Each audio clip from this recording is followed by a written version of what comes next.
Bonjour à tous et bienvenue sur ma chaîne YouTube.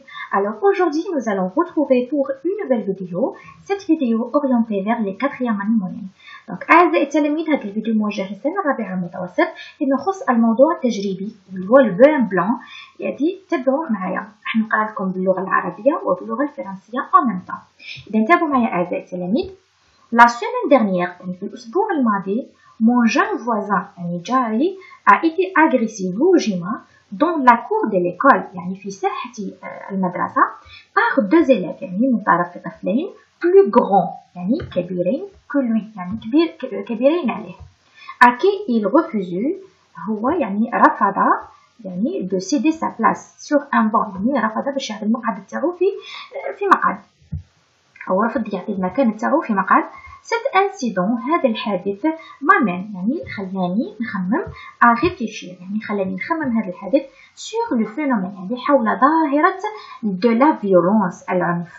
D'abord je trouve que أولا je trouve que أجد أن c'est un comportement يعني هذا الviolence هو c'est un comportement يعني سلوك لاش هو سلوك يعني راه كثر بكثره في الوطن نتاعنا سورتو خاصه لوكسك لا فيكتيم خاصه عندما تكون لا فيكتيم اللي هي الضحيه اي بلو فابل تكون ضعيفه كو لاغريسور على المهاجم تكون ضعيفه على المهاجم. باغايور من جهه اخرى جو بونس كو اظن ان l'être humain يعني الانسان doué de raison يعني عنده العقل devrait utiliser son intelligence يعني يجب أن يستعمل الذكاء نتاعو pour obtenir يعني باش يتحصل ce qu'il veut يعني باش يتحصل على واش راه حاب هو. enfin في النهاية il faut que les enfants يجب على التلاميذ aient une bonne éducation يجب التلاميذ تاعنا اللي يكون عندهم سلوك تربية جيد. je suis persuadée معناتها راني مقتنعة que ce genre d'incident يعني هذا النوع من الحوادث n'existera pas يعني غير موجود si les parents إذا فقط الأولياء et les enseignants. هنا سي فغي الأولياء اللي كيكونوا مع ولادهم واقفين معاهم ماشي غير يجيبوا لهم الأكل والشرب والملبس نو ميم التربية سا جونغ يعني التربية تلعب دور كبير يعني الأستاذ ما راحش فقط وحده يدير زعما التلميذ يعني الأستاذ ماهوش وحده فقط يربي تلميذ سي فغي يعني التلاميذ راهم يقضوا وقت كبير مع الأساتذة لكن يعني الأجدر يعني التربية تكون من البيت الأجدر أن التربية تكون من البيت. دونك لي زونسيون appartiennent aux enfants يعني نورمالمون قبل ما تصرى هذه الحوادث لازم تكون كاينه التربية من خلال الآباء ومن خلال الأساتذة dès leur plus jeune âge يعني في سن صغير أقول جيدا في السن الصغير يعني على الآباء والأمهات اللي راهم يشاهدوا هذا الفيديو إنه إذا شافوا إنه السلوك تاع الابن تاعهم راه عنيف ماذا بهم يعاودوا التربية من جديد لأنه الأساتذة والمعلمين راهم يعانوا معاناة شديدة. أبارتاج إلا كنعلموهم كيفاش يقاسموا اللقمة مع الناس آخرين أيدي يساعدوا الناس آخرين أريسبكتي لي زوتر ويحترموا خاصة الاحترام يعني التربية باش تبدا تربي ولدك لازم إنه تعطيه الاحترام. En conclusion يعني في النهاية je dirais que أقول أن la violence العنف est un véritable poison هو سم حقيقي dont le remède le plus sûr est l'éducation والدواء نتاعو الأكيد هو l'éducation أي التربية. Donc d'après le manuel scolaire 4e moyenne. Donc هذا فيما يخص النص نتاعنا فيما يخص الموضوع التجريبي. نذهب الآن إلى الأسئلة. Alors les questions. Compréhension de l'écrit. Alors compréhension de l'écrit c'était sur 13 points. راح نقرأ لكم الأسئلة وفي النهاية راح نشوفوا الإجابات. Question numéro 1. De quel phénomène parle-t-on dans ce texte؟ يعني واش هي الظاهرة اللي رانا نتحدثوا عليها في هذا النص. Question numéro 2. Qui sont les responsables de ce phénomène يعني شكون هما المسؤولين على هذه الظاهرة et que doivent-ils faire ces derniers pour sauver les enfants de la violence واش لازم لهم يديروا باش يمنعوا الأطفال من هذا العنف. داكور يعني السؤال الثاني راه فيه شطرين حذاري اللي نقرا دائما الأسئلة بتمعن. Question numéro 3. trouve dans le texte يعني راح نحوسوا في النص دائما trouve dans le texte يعني راح نحوسوا من النص 4 mots يعني 4 كلمات ou expressions أو عبارات je dis bien كلمات أو عبارات appartenant champ lexical de la violence. يعني راح نحوسوا من النص 4 كلمات أو 4 عبارات أو كلمتين وعبارتين أو كلمة و3 عبارات، يعني على حسب انت واش تسيق في النص. لو شون ليكسيكال، الوغ هذا هو لو شون ليكسيكال. بين يعني كاين العديد من التلاميذ راهم يتسائلوا واش هو لو شون ليكسيكال. لو شون ليكسيكال مثلا انايا كي بحال لك مثلا في لو شون ليكسيكال يعني يعطوك هذا السؤال وانت ما تعرفش تجاوب، تفكر دائما باللي مثلا عندك اون تروس يعني مقلمه، واش هو يقول لك واش هو لو شون ليكسيكال تاع المقلمه. الوغ تفكروا هذه فقط، لو شون ليكسيكال هو الحقل اللي يدور بديك المقلمه. مثلا المقلمه تاعي واش هو لو شون ليكسيكال؟ مثلا قلم الرصاص، القلم الازرق، الممحى، المسطره، المبره. اذا هادو كاع عندهم علاقه، يعني لو شون ليكسيكال هو الحقل الدلالي والحقل اللي عنده معنى مترابط مع كلمه لا فيولونس اللي هو العنف. داكوغ، يعني راح نشوفوا الاجابات فيما بعد. Question numéro 4. L'auteur s'appuie sur plusieurs arguments. يعني الكاتب أكد لنا العديد من الحجج pour défendre sa thèse، يعني باش يدافع على الإشكالية نتاعو. لا thèse قلت لكم دائما في لي فيديو اللي كانوا قبل، قلت لكم بلي لا thèse هي الإشكالية، ودائما الإشكالية راح نتوما تدافعوا عليها في البداية وفي النهاية. Relevant 1 et recopier la bonne réponse. يعني راح نخرجوا وحدة من بين هذه الحجج اللي هما كاين العديد من الحجج، لكن نتوما تخرجوا وحده اذا حبيتوا. داكوغ. غوكوبي لا بون ريبونس. عذرا في الرقم 4 اذا قال لكم يعني اعطوني غير وحده تعطوا لهم غير وحده. داكوغ، هكا باش نكونوا متاكدين. يعني ممكن انكم في الاختبار او في الامتحان تعطوهم زوج، وحده تكون صح وحده تكون خطا، يعني هنا ما راحش يعطوا ما يعتبروها لكمش، يعني تعطوا لها العلامه صفر. داكوغ. نذهب إلى السؤال رقم 5. Recopier la bonne réponse. يعني راح نكتب الإجابة الصحيحة. Je suis persuadée que ce genre d'incident. Alors هاد الكلمة اللي راهم مسطرين عليها واللي راهي مكتوبة en gras. Je suis persuadée. Alors واش signifie quoi؟ واش المعنى نتاعها؟ هل هي être convaincu يعني راني مقتنع، ولا être déçu راني مستاء؟ داكوغ، راح نشوفوا الإجابة نتاعها. pourtant أنا في الشرح تاع النص راني شرحتها لكم ديجا. Numéro 6. L'auteur est-il pour ou contre ce genre d'acte؟ يعني هل الكاتب راه contre c'est-à-dire هنايا pour، هل راه مع أو ضد ضد هذا النوع من الحوادث أو الأفعال. إذا كان مع نقولوا علاش، وإذا كان ضد نقولوا علاش. هنا تقول justifie ta réponse يعني راح نتأكد على الإجابة، لا confirmation، راح تأكد على الإجابة نتاعك. نمروا للسؤال رقم 7. السؤال رقم 7 تبعوا معايا أعزائي التلاميذ. السؤال رقم 7 يقول تبعوا معايا trouve dans le texte، يعني راح نحوسوا من النص un verbe exprimer l'opinion، يعني راح نحوس من النص فعل يبين لنا على وجهة النظر نتاع الكاتب. يعني كلمة un verbe اللي يبين لنا اللي هذا الكاتب راه بيشرح على وجهة النظر نتاعو، بيتكلم على وجهة النظر نتاعو. Numéro 8. Dans les phrases ci-dessus, يعني في الجمل الأخيرة هذه souligne la proposition subordonnée et indiquer sa nature. D'accord، راح نسطروا غير proposition subordonnée وراح نبين واش هي الطبيعة نتاع هاد la proposition. D'accord، راح نقراو الجمل كيف. Il faut que les enfants aient une bonne éducation. الجملة الثانية l'enfant que les 2 élèves ont agressé est une victime. رقم 9. Mon jeune voisin a été agressé par 2 élèves plus grands que lui à qui il refusait de céder sa place sur un banc. Réécris cette phrase de manière à exprimer un rapport de cause. يعني هنايا رايحين نبدلو، داكوغ، رايحين نبدلو في الجملة ونرجعوها ان رابور دو كوز. في الرابور دو كوز اللي قريناهم، في الرابور دو كوز كاين عندنا باسكو، عندنا كار، عندنا العديد نورمالمون كامل، يعني اكوز دو، عندنا كار، عندنا باسكو اكسيتيرا. هادو كامل راح نشوفوهم في الاجابات. داكوغ.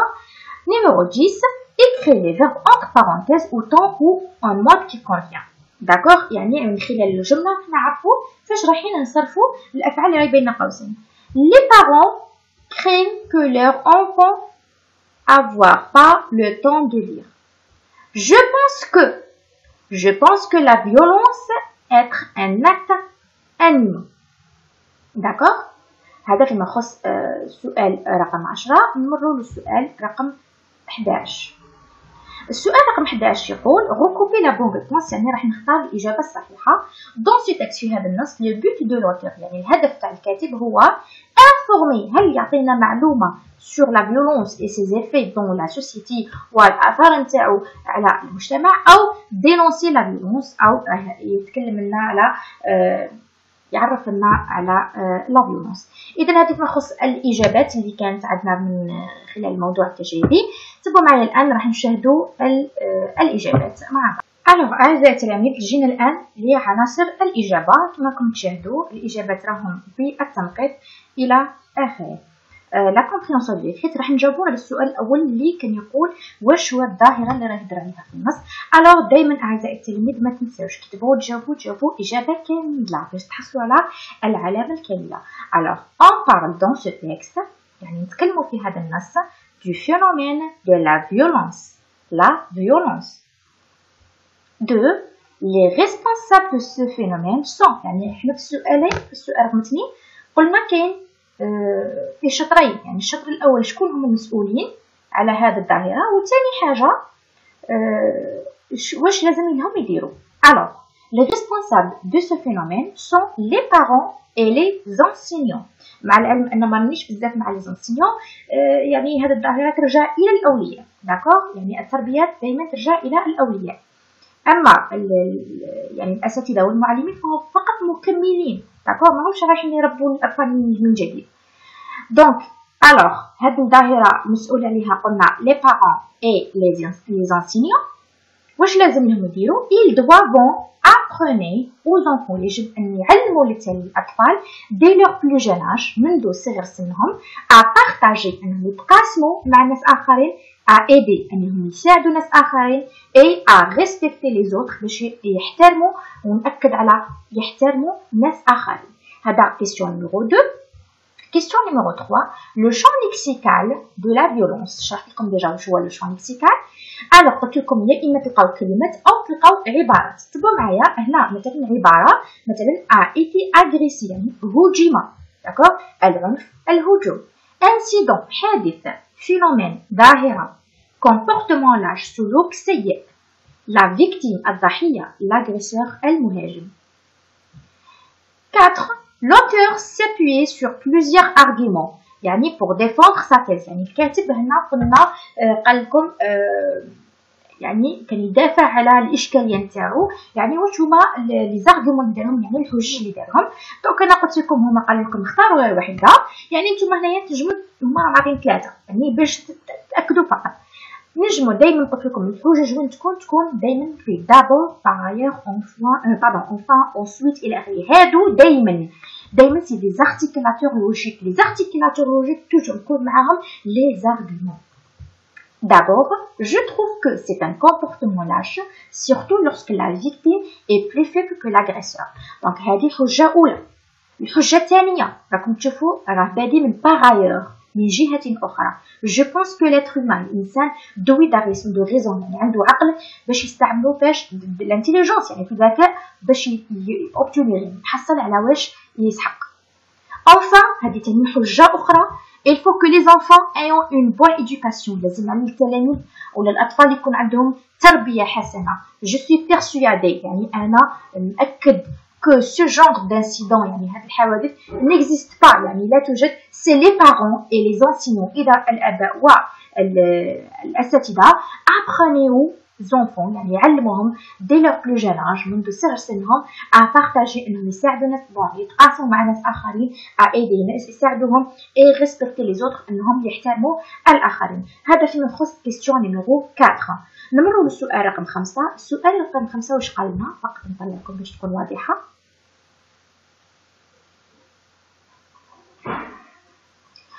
Alors question numéro 5 واش قالت لنا؟ راح نروكوبي la bonne réponse. Je suis persuadée que ce genre d'incident. Alors قال لك هذه je suis persuadée واش معناتها؟ هل هي معناتها convaincu ولا déçu؟ bien sûr persuadée هو السينونيم تاع convaincu، يعني مؤكد، السينونيم تاعها هو convaincu. نمروا للسؤال رقم 6. alors l'auteur est contre ce genre d'acte ولا pour قال لك في السؤال رقم 6 هل الكاتب راه ضد هذا الحدث ولا مع هذا الحدث؟ اكيد بما انه العنف اذا الكاتب راه ضد هذا العنف.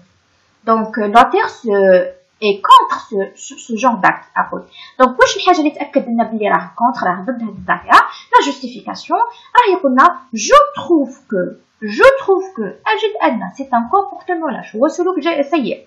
Je dirais que أقول أن la violence est un véritable poison هو سم حقيقي. يعني هذا je trouve que و je dirais que هي اللي تبين لك إذا الكاتب راه مع أو ضد هذا الظاهرة، وأكيد هو راه ضد هذا كامل. حنا كامل كأساتذة رانا ضد هذه ظاهرة العنف اللي شفناها في العديد من المدارس. نمروا للسؤال رقم 7.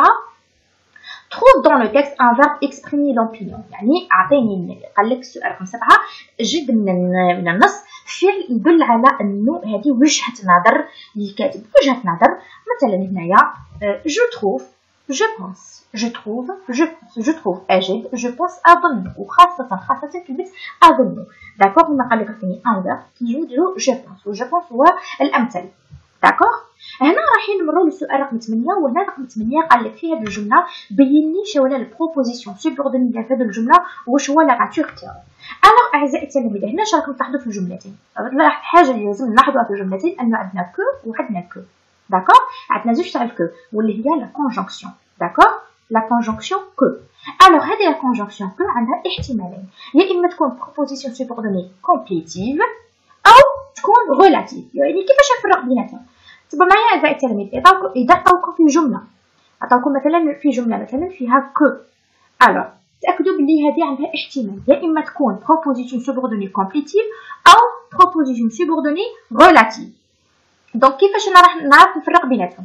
إذا صبت مثلا كو تاعك قبلها فعل، إذا صبت كو يعني قبلها فعل، دونك هنا هذه سي ان بروبوزيسيون سوبوردوني كومبليتيف. شي هي كلمه كومبليتيف مكمله، شي تكمل لك الفعل اللي قبلها. دونك هنايا راح يتكمل الفعل اللي قبلها هو فو اللي هو لو فيرب فير.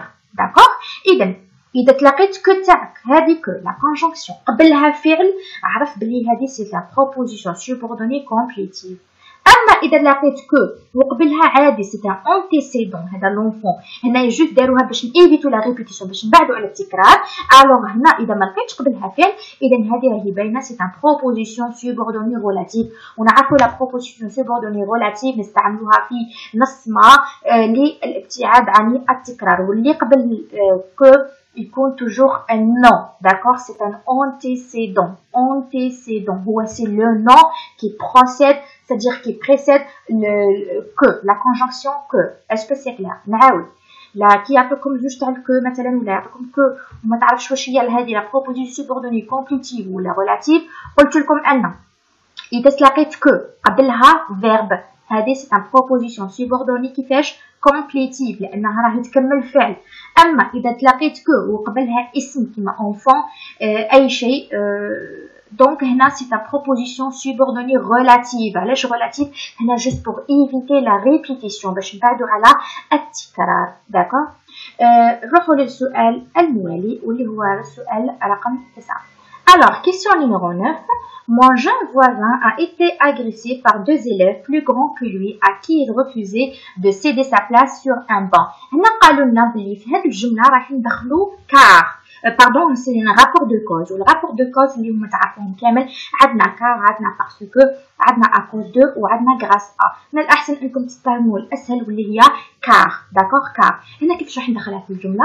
نقولوا mon jeune voisin a été agressé par deux élèves plus grands que lui car لأنه رفض باش يخلي المكان نتاعو car il refusait de céder sa place sur un banc. Donc هنا راكم تشوفوا الإجابة mon jeune voisin a été agressé par deux élèves plus grands que lui car il refusait de céder sa place sur un banc ou bien de leur céder sa place sur un banc. هنا الإجابة كما نقولوا تقبل كامل الإجابات الصحيحة. هنا فقط ندخلوا car. داكوغ هنا car تدخل ما بين عبارتين. داكوغ ما بين عبارتين يعني car يجي معها un sujet un pronom personnel. داكوغ نمروا للسؤال رقم 10. écris les verbes entre parenthèses au temps et au mode qui convient. هنا le temps ou le mode راهم باينين. Les parents craignent que leur enfant n'ait pas le temps de lire. هنا كان عندنا قبل le verbe avoir. هنا le verbe avoir راهم صرفينه في le subjonctif. واش هو le subjonctif؟ هو الغائب، أمر الغائب. دونك هنايا les parents craignent يعني يظنون أن أبنائهم عندهم الوقت باش ما عندهمش الوقت باش يطلعوا.